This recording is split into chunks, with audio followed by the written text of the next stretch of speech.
Let me know in the back if we're loud enough, and we will get started. My name is Rick Moreland. I happen to be the newly elected president of the Albuquerque Tea Party, and I have to say that I am very, very humbled to be here and do some MC duties for you. I think that this movement, as it matures and becomes more and more effective in its maturity, will continue to be America's voice for a return to constitutional values, limited government, and less taxation and less government spending. So we've got plenty of people to talk, and many of them more influential than I am, so we're gonna move right on. I've got some other welcome words from other Tea Party leaders, and I wanted to ask Teresa if she could come up. Shar from the East Mountain Tea Party unfortunately was ill this weekend and isn't going to be able to be here with us, and so Teresa has some of her welcome for you, and I'm going to ask Teresa to come on up and say those few words. And then Pastor Max is going to say our prayer right after our Pledge of Allegiance. But Teresa, we'll turn it over to you for a minute. Wow! Good morning, New Mexico! So glad to see all of you here. And yes, Shar Tierney with the East Mountain Tea Party, she was going to come and say a few words, and she is sick. So she gave it to me and asked me if I would go ahead and give it to you. And so give it to us! Come on, baby! I'm gonna give it to you. Just last week, 300 workers at a plant in China threatened suicide. I don't know if you all saw that. That was all over Drudge and on the internet. That's a tragedy. Thank God the mayor of the town was able to talk them down from the roof. Apparently, this has happened before, and in fact, some businesses there have an employment clause where the employees promise not to kill themselves. Kamikaze flyers from Japan caused great harm during World War II, and suicide bombers from the Muslim world have wreaked havoc in Israel on 9/11 and all over the world in the modern age. Kamikaze, these attackers, those who threaten suicide, are people without hope. This is why it never became popular as a cause in America. In the land of the free, there is hope. Our soldiers are willing to give their lives, but they don't throw them away. That's right. There remains hope in America because liberty gives hope, as our Creator knew it would do. This is what is at stake: liberty, hope, our children's future.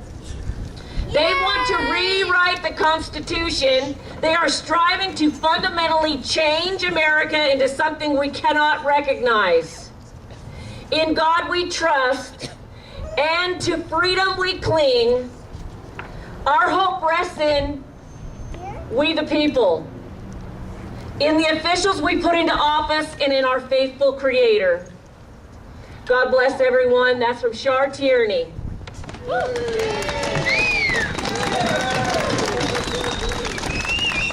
So next, I'm going to ask all of the veterans to come forward to the front of the crowd. We want to not only recognize people that have put their life on the line for freedom, for the Constitution, but we want to let them this morning lead all of the rest of us in the Pledge of Allegiance. Place your hand over your heart as you choose, as we recite the Pledge of Allegiance. I pledge allegiance to the flag of the United States of America and to the republic for which it stands, one nation under God, indivisible, with liberty and justice for all. Thank you, and thank you, veterans.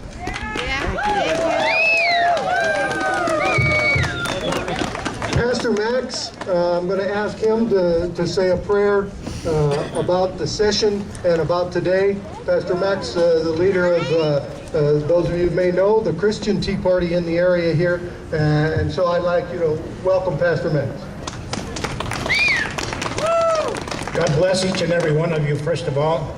I'm going to say a few words about, first of all, I'm a 30-year Navy veteran. I retired in 1985. And when I retired and I came home, I was dismayed to see the condition that our country was in. And I come to find out that the enemy was not in Vietnam, but he was right here in our own backyard. And I truly got concerned for my grandkids and what kind of legacy we're going to leave for them. And the Word of God says, greater love has no man than he who lays his life down for his friends. And that's what I think we are all here ready to do for our great-grandkids and everybody else. And I asked the Lord, I asked him, I says, Lord, give me a sign if I am righteous and that I am doing what you want me to do. You have to give me a sign because I'm not politically knowledgeable. And it just so happened that my granddaughter was with child, and her child was born on my birthday. And so I told the Lord, I says, Lord, I'll take that as a sign. For she named the child Zachariah. Praise God. As every head is bowed. God our Father in heaven, we come before you, Lord.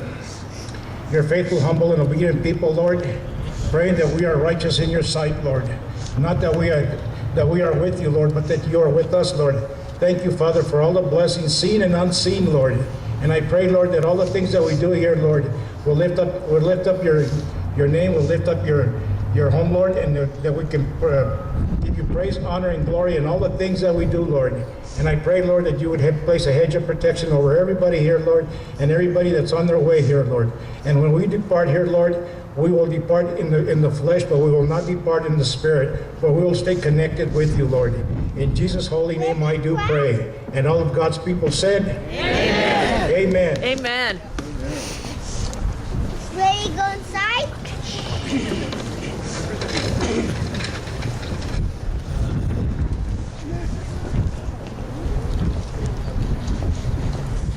We've already recognized our military veterans, and I just wanted to make a statement. You'll notice when you go inside, if you get to go inside, that many of the tables are educators and some of the service organizations. Say hi to them and thank them for their service. I wanted to make one quote. The primary object, our primary object toward our children should be the education of our youth in the science of government. In a republic, what species of knowledge can be equally important, and what duty more pressing than communicating it to those who are the future guardians of the liberties of our country? And that comes from the father of our country, George Washington. And I think his words ring with us again today. We may be a little bit fluid on speakers today because we've got some of our elected officials that are coming by. We want to make sure that we don't use more of their time on an important day like today than what we have to.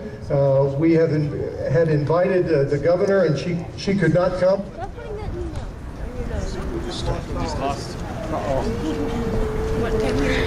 But she has allowed us to have the lieutenant governor, and is he here now? So I think we'll use his time wisely. And ladies and gentlemen, to welcome you, the lieutenant governor of the state of New Mexico, John Sanchez.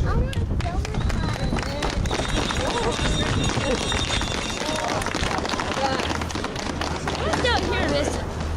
I understand we don't have power. Is that right? All right. We have power, all right. We got power. Good morning, everybody. I just want to welcome you to the opening day of the session.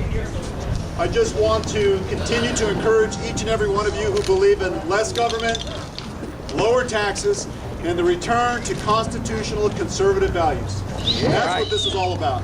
I want you to know that every single day, the governor and I, along with legislators, are going to continue to fight for your tax dollars to ensure that we have job creation, education reform, and the ability for public safety. I want you to know that in this building, starting today, we will continue the fight. And make no mistake about it, it is a fight. The difference between conservative constitutional values and those that want to have expanded government, higher taxes, and more reach by government into your lives. The fight continues. So I'm encouraging each and every one of you to Stop the war on drugs. Start to encourage your legislators. End the prison industrial complex. Good. Conservative Republicans and conservative Democrats who are standing up to make sure that we're protecting you and your values out there. Encourage and support Governor Martinez because of the fact that she has a tremendous job to do. We are now entering this budget process, which is now dedicated primarily for the new budget. Understanding that Governor Martinez, through her leadership and working with legislators, was able to balance last year's budget without raising one dime in new taxes. That's the type of leadership that we have. We're going to continue to fight for that every single day. Stop the Every day. industrial prison complex. We will continue to fight to make sure for public safety. So continue to encourage your legislators. If legislation comes up that will repeal driver's licenses for illegal immigrants, let's fight for that every single day. Fair enough? Every day, let's fight. Education reform, making sure that social promotion doesn't exist, that we make sure that our children are prepared to enter the jobs of the future with a good education. And let's get people back to work, right? Let's put Americans and New Mexicans back to work. How? By reducing the infringement by state government and federal government into our lives, unleashing the private sector with less regulation, lower taxes, and making sure that we give every business the opportunity to expand. And that comes through good, strong leadership in this building and go all the way to the White House. So today I stand with you, not only as a good Republican and conservative, but more importantly as an American who stands up for liberty, freedom, and protecting our Constitution. Every day, let's continue to fight.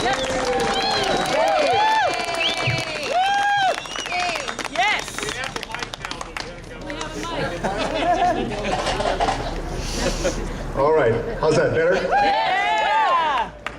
Today, not only in Santa Fe, but across every capital, across this country, we're going to continue to fight to reduce the size of government and making sure that we protect you all as taxpayers. If we're going to move not only New Mexico forward, but if we're going to move America forward, we have to do some things that are rooted in our Constitution and conservative values. The first thing we need to do is we need to elect a new president. I firmly believe we need a president who will stand up and make sure that they fight for constitutional values and conservative principles and ensure that it's not government that creates jobs and opportunity, but it is the private sector. I am so proud of the fact that through Governor Martinez's leadership and with the assistance of pro-business conservative legislators in this building, we're fighting every day to unleash the potential here in New Mexico. The ability to make sure that our oil and gas industry has common sense, science-based regulation that allow us to create jobs. That we can make sure that we cut the hand out, but the hand up through opportunity.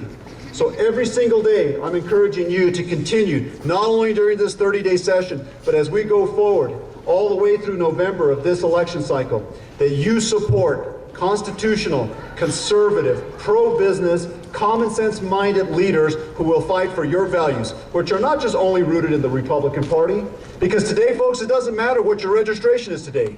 Whether you're a Republican, whether you're a Democrat, an independent, a Green, if you're an American and love America and love New Mexico, you will continue to fight, standing with us every single day. And that's what I'm asking you to do today. Every day. So, from our good friends from Lee County all the way up to San Juan County and every county in between, we are starting to change New Mexico. The bold change that Governor Martinez talked about when she was running for governor, we are starting to see progress every day. A balanced budget without having to raise taxes. We're starting to see job growth, reducing the size of state government. This is real leadership.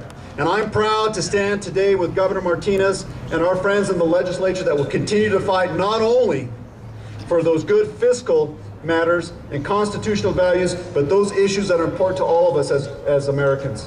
We'll continue to fight to protect the unborn. We'll continue to fight to protect the family, traditional values. And I'm honored to be there. So God bless you. Thank you for coming out today. The office of Lieutenant Governor is open to each and every one of you. Come visit us. Let's change New Mexico. Let's change America and get it back on track. God bless you. Thank you so much.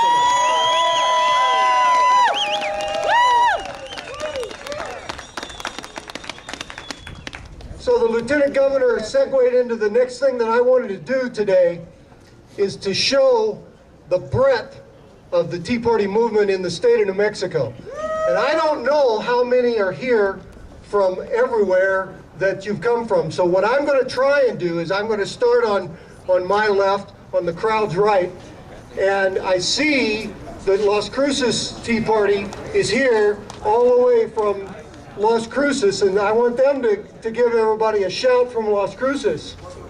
Yeah! Woo! As we move down, I know, okay, over here we have Santa Fe's Tea Party is here. Woo! Santa Fe! And behind them, I think I heard somebody from Roswell. Yeah. Down the side here, I think Hobbs Tea Party is here. And I know that I'm missing some others. So if you're in a Tea Party group that's come here to Santa Fe to show, yes, thank you. The Sandia Tea Party is here. The Farmington Tea Party is here. The Lincoln County Tea Party is here. The Albuquerque Tea Party is obviously here. The Rio Rancho Tea Party is here. And who else? Silver City Tea Party is here. And I probably have missed somebody, and I apologize for that. One other thing, I want to make sure that we're good neighbors. There's folks still trying to get into the Roundhouse through us, so make sure that you leave just a little bit of path on each side so that people can get through and get into the Roundhouse.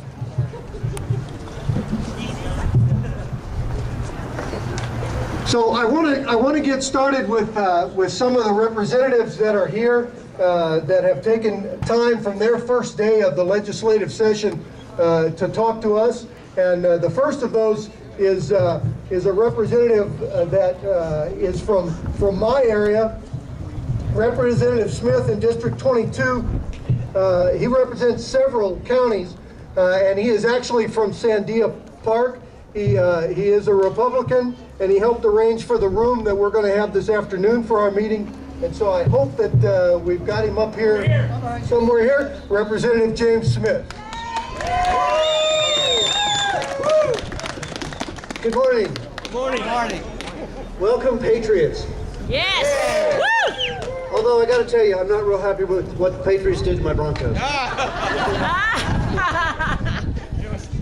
Thank you so much for coming up this morning. Thanks for taking time out of your day, out of your lives, time away from your families, and time away from your jobs to come up here and do this. For those of you that don't know me very well, I'm a science teacher at a small charter school in the East Mountains, and I do exactly what you do.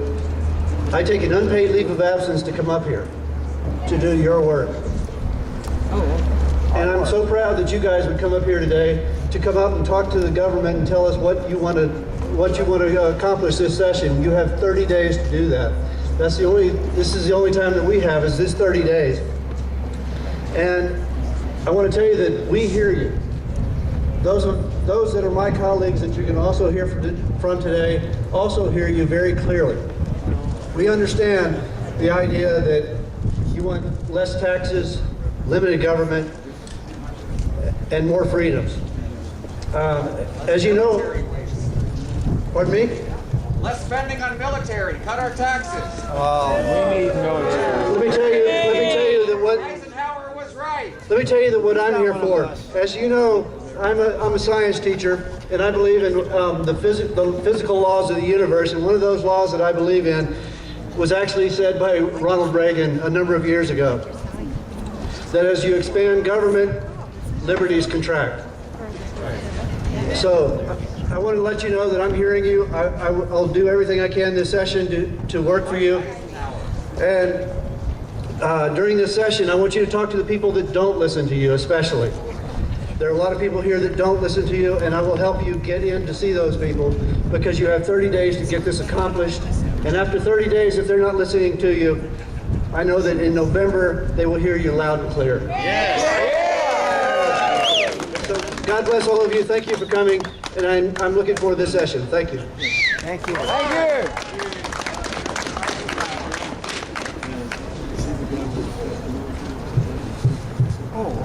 So we're going to go right into our next speaker. You've probably heard her before, Marita Noon, with our care, and I'll let her explain that a little bit to you. She's got some talk about power and energy, and I want her to pass some of that on to you. Marita Noon.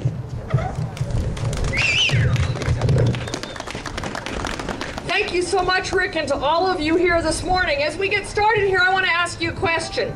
By a show of hands, let me see, how many of you remember getting your first paycheck?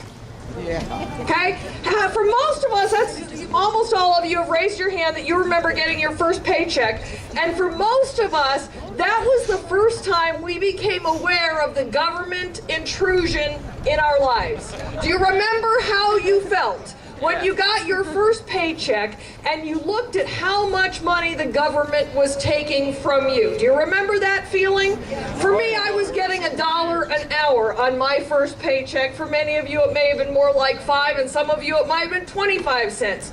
But no matter how much it was, we worked hard for that money. And when we saw how much of it the government was taking, we became aware for the first time of government intrusion in our lives.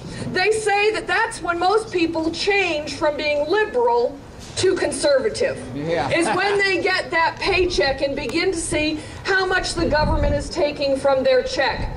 I'm here today to talk about energy specifically and encourage you to vote energy. I've got a little trinket that some friends of mine are passing around, a little cell phone screen cleaner thing that says vote for energy. But why is energy important to vote for? In this country, we have 3 states that have new energy supplies. Those 3 states are Pennsylvania, North Dakota, and Ohio. Those 3 states have historically voted liberal. Those 3 states now have 1 Republican senator and 1 Democrat senator each in those states. And when you think about why would the liberals in this country be opposed to energy? Because you know what? When you have abundant and available and affordable energy, you have freedom. And when you vote the stuff that makes America great, the stuff that works. And when we have energy in this country, all of it. You know what? It's you people that are here that are in opposition to what most of us believe. It's great that you're here, and you know what the great thing about America is that you can be here and we can be nice to you. But likewise, we request that you be nice to us. Yeah! So when you think about energy, realize that energy is connected to freedom, because as long as people are dependent upon the government, as long as those 3 states, Pennsylvania, Ohio, and North Dakota, as long as their economy was bad, as long as those people, the citizens of those states, were dependent on the government, they voted Democrat.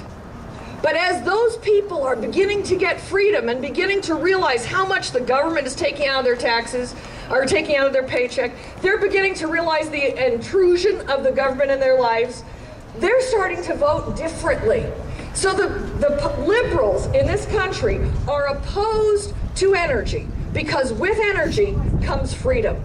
And conservatives care about their freedom. And so as you think about today, as you think about voting in this this election cycle that's coming up for us realize that the liberals in this country are hoping to keep people dependent upon the government. But the issue of energy is central, because as those states get their freedom, they begin to vote differently. In New Mexico, we have a lot of resources in this state, some that we are not allowed to access. We have things like the sand dune lizard that are going to block the listing of the sand dune lizard as an endangered species. Most of you didn't respond to that, so I thought I'd better give you a little better explanation. But we've got things like that that the government is using to block access to our resources. We have the potential of the Keystone Pipeline that will bring resources from the northern United States, from South Dakota, from Wyoming, from Montana, and allow America to be a net exporter of fuel, which we were for the first time in 60 years in 2011. And you know what that means for us? That means instead of our dollars going overseas, overseas dollars are coming here. This is a huge opportunity for America, and it comes from energy. I just heard a story last week. I was in Washington, D.C., and I heard a story last week of a pipeline company in Arkansas. This company in Arkansas was already gearing up to make pipe for the pipeline, for the Keystone Pipeline. With the president's delay announcement that he made in November, that pipeline company has had to lay off 200 people. Don't let anyone tell you that there are not jobs connected with energy. Remember, energy makes America great. I've got a bumper sticker here for all of you today that says, energy makes America great. And remember, as we look at this election cycle, that we want to keep energy in mind, because if we can keep people dependent upon the government, they don't have freedom. And energy and freedom, as my new book, Energy Freedom Explains, are intricately connected. If you take away energy, you take away freedom. Remember, energy makes America great.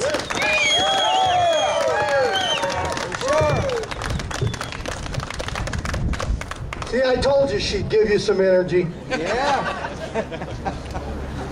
So now to some things that are pressing and at hand. Representative Catherine Brown from District 55 in Eddy County, and it looks like she comes from Carlsbad, is carrying a bill to the House that I think we're all behind. I believe it's House Bill 308, and I'm going to let her go ahead and speak to you, Representative Catherine Brown, please.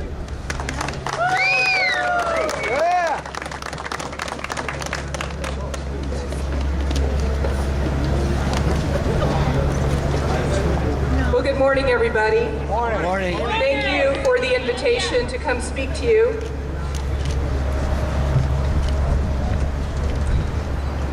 A little over a month ago, my 16-year-old son signed up to take the ACT exam. And he was informed when he registered for the test that he should bring a photo ID with him to the testing center. The rule is no ID, no test. Oh, dude. Well, why is that? It's because requiring a photo identification does help ensure that the person who shows up is who he says he is. And what is at stake is the integrity of the testing process. And so photo ID is a safeguard. And colleges and universities need to rely on those test scores when they decide whom to admit or whom to give scholarships to. So as important as ACT exams are, I think the elective franchise is even more important and quite worthy of being safeguarded.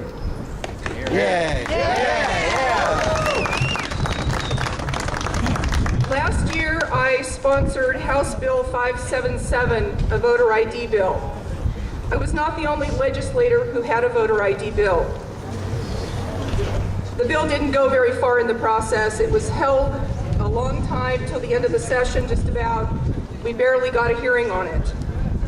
This year, I'm bringing back the same bill with very few little changes. All right. My bill provides that all voters shall show a photo ID when they cast their ballot. Good. And that is something that many states around the country are requiring, so let's step it up. That's right. Yeah, for sure.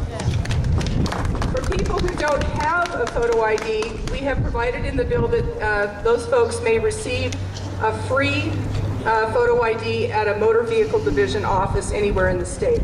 There we go. Good. The bill also requires a photo ID for absentee balloting. Now that's Good. Yeah, there shouldn't be and I'll explain a little bit more about that in just a minute. But the ID must show the photograph of the person, the expiration date of that piece of ID may not be more than 8 years expired, and it has to be issued by the United States or the state of New Mexico. The bill also provides that a tribal ID card is sufficient for voter ID. Now about absentee ballots, I think there's a great deal of agreement that absentee balloting is where voter fraud occurs when it occurs much of the time. Absentee voting is up. Absentee voting is a non-public process. And again, it has, because of that, the most opportunity for fraud. And we don't want two classes of voters in New Mexico, those who show ID and those who don't. We want equal treatment and equal protection. There are two main objections to voter ID, and here they are. One is that there is no need for photo ID because voter fraud does not occur in the United States. Yeah, right. As if. Yeah. The second objection is that photo ID is a deliberate effort to suppress the minority vote because minorities don't have photo ID. Why would that be? Now, you know and I know that these arguments don't carry water. Right. The claim that there is no fraud in American elections is patently ridiculous. Yes. We know that it happens, and we know because many people know it happens. Some people don't show up to vote because they think, why bother, my vote won't count anyway. So there is a disenfranchisement that occurs when we don't require people to identify themselves before they cast the ballot. There are many flagrant examples in our country's history of voter fraud. I have seen it with my own eyes. Some years ago, I was at my polling place, and a gentleman in front of me in the line went to sign in to vote, and he was informed that he had already voted. And that was before the day of provisional ballots, and so that man went away that day being denied his vote. Was it a mistake or was it fraud? I don't know. But it shouldn't have happened, and photo ID would have prevented it from happening. Let me give you another couple quick examples. The sun's coming out, so I feel I can use my 10-minute allotment, okay? In 2007 in New Jersey, a group of men from a homeless shelter admitted to police that they had cast ballots in other people's names. Someone had gone to them and said, I'll give you $10. Here's an index card with the name of someone, go vote in that person's name. And they got away with it, but later admitted to police what they had done. So who says it doesn't happen? These men will admit to it. 1984, New York. Did you know a voting ring was in operation there for 14 years and cast thousands of fraudulent ballots in state and congressional races? It was a matter of impersonation voting and voting under fictitious names. Even Chris Matthews, the liberal commentator, has admitted that impersonation fraud has gone on since the 1950s. And I quote, he said, I believe it still goes on. It's a huge problem, and it's very easy to do. I believe that voter ID can prevent voting under fictitious registrations, can retard double voting in one place and another, sometimes another state even, and it can help prevent voting by non-citizens. This is not a partisan issue. It's not Republicans versus Democrats. And how do we know that? Because over 70% of New Mexicans who've been polled say they want photo ID. It crosses party lines, it crosses ethnic lines. This is something the people want.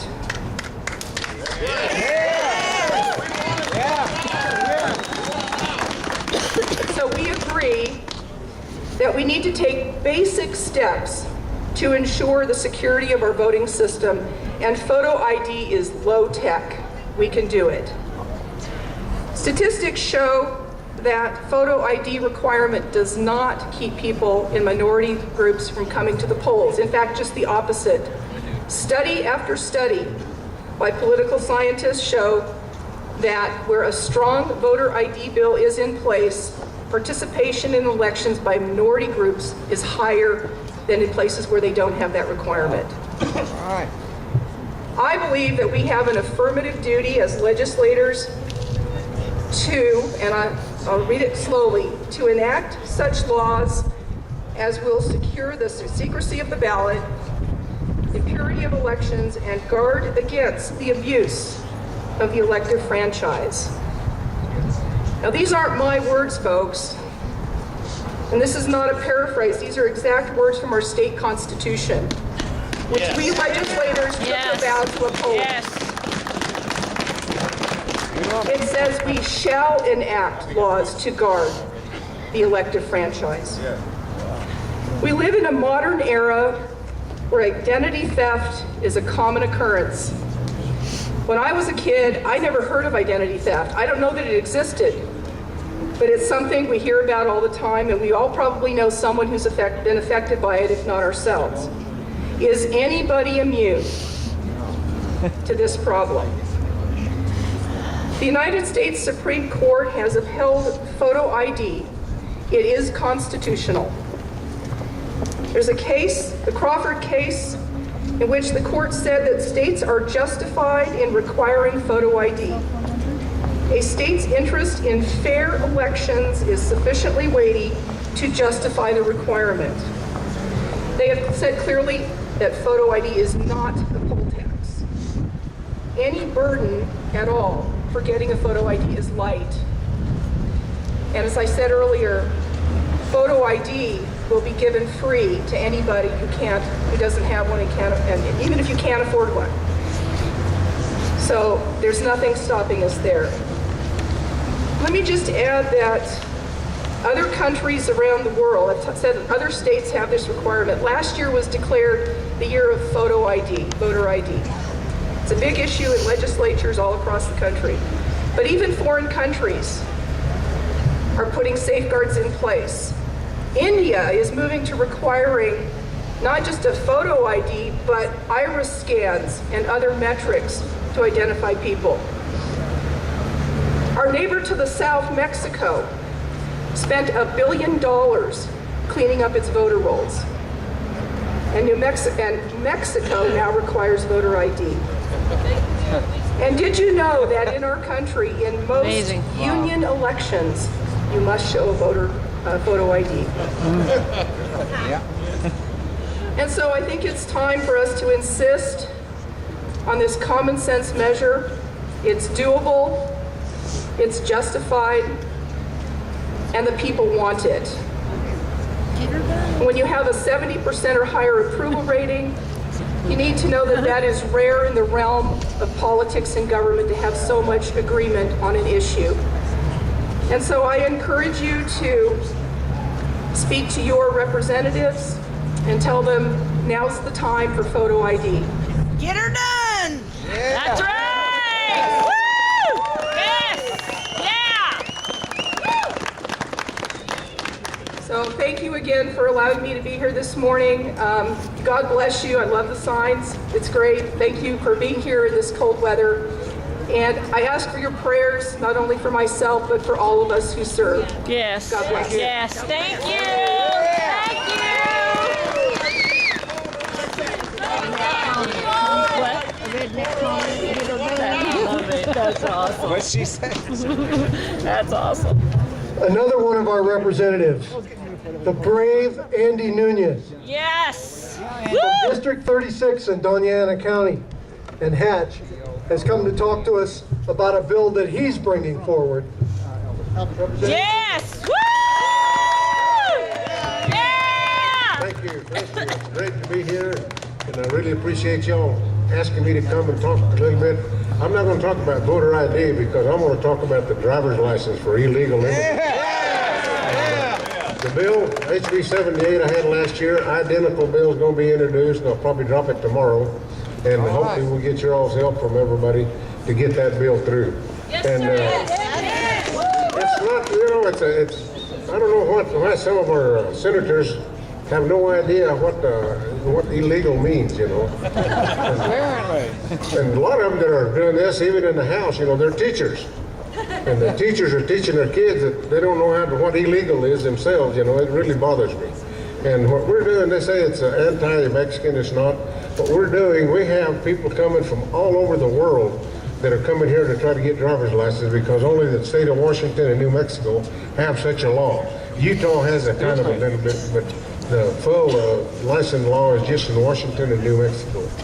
And so I think what we're doing, we're creating human trafficking because they're bringing them in from Europe and charging them to come here, say, we'll get you a driver's license, and then you can go home or drive anywhere in the United States. And so I'm going to be dropping that, and I expect we're going to be battling again.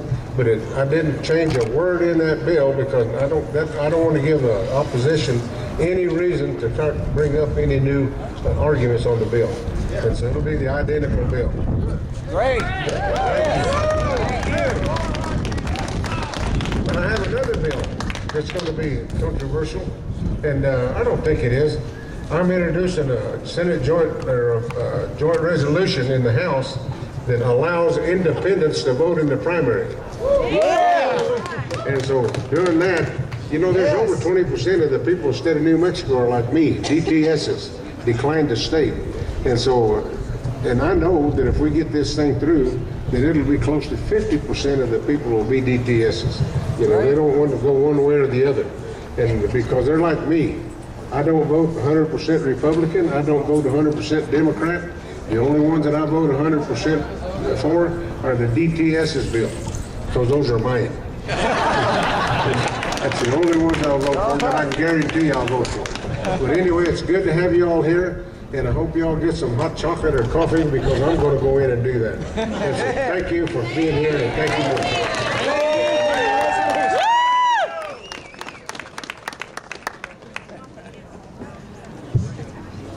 you. So we've got another speaker that brings a different flavor to our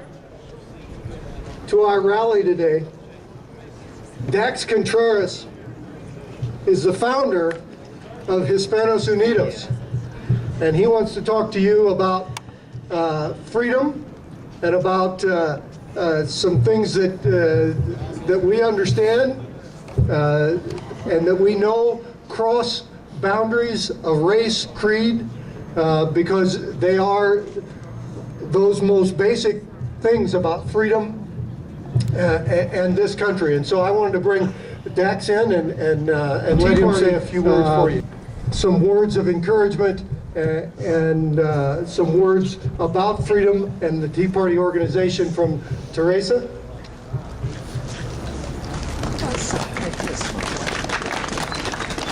All right, Rick is tall. Rick is really tall, and I'm short. But you know what? It's so wonderful to be here with all of you. We're just among friends, aren't we? Yeah. Aren't we? We are. You know what? We don't all believe the same exact thing. But you know what we do agree on? We agree on something. We agree that we want this government, we want our country to be free. And we want this government to listen to the people. And that's what we agree on, isn't it? Yeah! Okay. So, and the times that we're in, you all have heard this. These are the times that try men's souls. That's right. Thomas Paine. Isn't it true? You know, a friend of mine so rightly said, looking at the Drudge Report is like looking at Armageddon. And then there is our self-serving government wanting more of our money, lying about what is happening in our country, the president and Congress not abiding by the Constitution. And here we stand, we the people of the United States of America, we the citizens of New Mexico.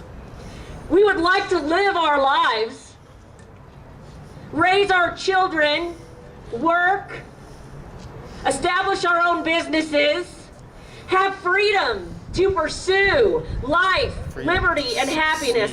And yet, we find ourselves in a position of having to defend what our founding fathers fought and died to establish. A free country. That's right. Self-governed. Yes. Where men, women, and their children have the opportunity to pursue their own individual dreams. Yes. No handouts. That's right.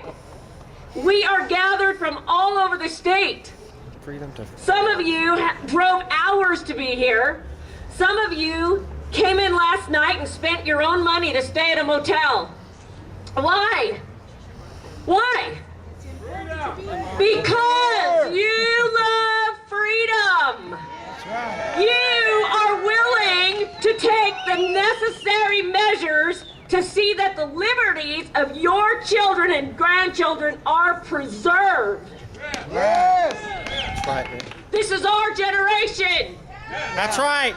The World War I, World War II, and Vietnam generations all stood in their time to push back the evil that threatened to destroy their way of life, our way of life. And I'm sure that many of you have thought about the reason you were born during this time.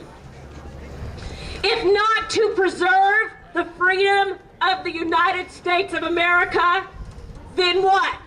This is our cause. That's right. George Washington did not want to be president. He wanted to farm his land, tend to his estates, and love his wife.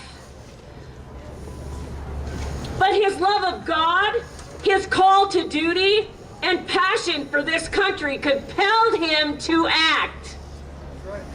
We are here at this time to run with the baton that the founding fathers passed, that the previous generations passed, which held up liberty's torch. The baton has passed to us. And we will not give up this country. That's right.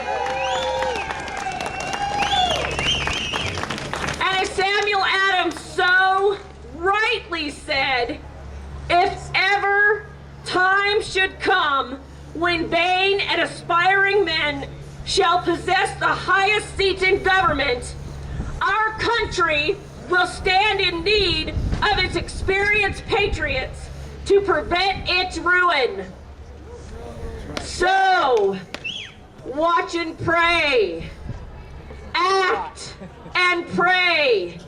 You were born for this fight. We all were. And so, help us God, come what may, we will persevere to remain the land of the free. The best nation on earth. And the baton of liberty will be passed on to future generations. God bless you all. God bless New Mexico, and God bless America. Yes, yes. That's my wife. Beautiful. Now there's a lady speaking for liberty. That's right. Yeah, very well. Richard Loomis is